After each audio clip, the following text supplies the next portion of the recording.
ఆనంద సద్గురు సాయినాథ్ మహారాజ్ కి జై. ఈరోజు శతప్రశ్న సరిసంధానంలో 4వ క్వశ్చన్ అండి. 4వ ప్రశ్న, దానికి స్వామివారు ఇచ్చిన ఆన్సర్ చదవబోతున్నాను. ప్రశ్న నెంబర్ 4.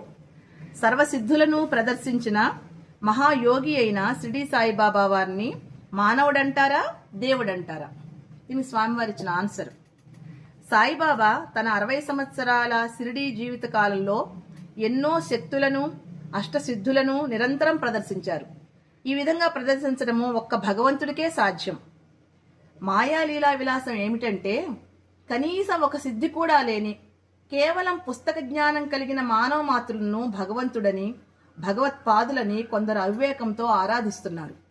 కానీ సర్వసిద్ధులు కలిగిన బాబా వారిని దేవుడా అని ప్రశ్నించడం ఎంతటి అజ్ఞానమో ఎంతటి అవివేకమో ఆ బ్రహ్మదేవుడు కూడా వర్ణించలేడు. ఇదండి క్వశ్చన్ అండ్ ఆన్సర్. అంటే బాబా ఎన్ని అష్టసిద్ధులు ప్రదర్శించారు?